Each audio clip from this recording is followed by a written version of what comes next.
Hi ma'am, welcome back to my channel. Ma'am, aigi ngasi video sidi Maggi hobagi video ne aigi style da adu ma'am uchara age machal sing se sida loina leijare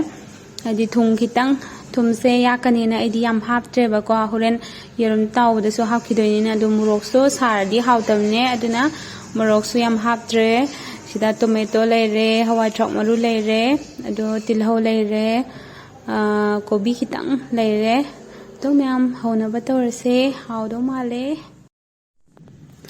yerum se huzik thum khitang hapaga smaina nai khabirani aduga amuka hadi tawthoga thambirase bako horen hapna ba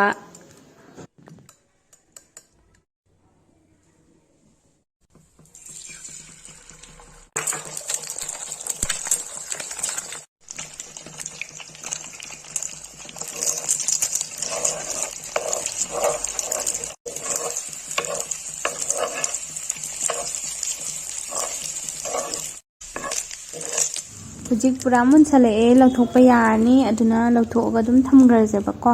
aduga horen oina hapteni na hawdo ma hujik thau se sarani adu thau se salaga maru siga tilhau siga hana ngawbirase hawai thau se kaigino di khara thuna hana munna bako horen kona hapadi mulloy ba adudi hawroi ba hujik tomato hapchalase aduga ngasai gi murok machal kitang powder do ado amuk kitang hapchalase color so change to aduga ngasai gi murok machal kitang powder do ado amuk kitang hapchalase color so change to no bako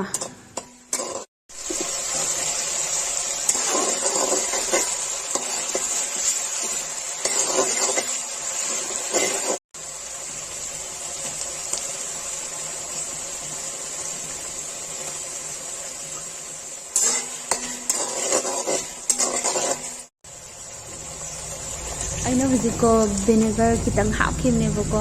adu hamra video ina namamre haba adu gine ma'am adum ola ge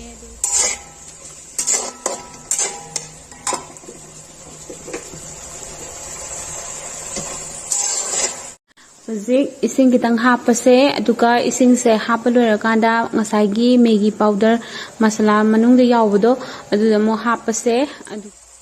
hujik ising happy ba chang se adum yarabane Maggi masala powder do adu mo hapchalase aduga ngatang Maggi do thugai biraga dum ol ani ngaktang mayam hujik Maggi se ngatang akhoina haidi thugai birakanda haidi hujik ngaktang sawalle aduga amuk aina tawraga thamjakhibodo adudo hujik hapchalani sumaina ngaktang okhai birani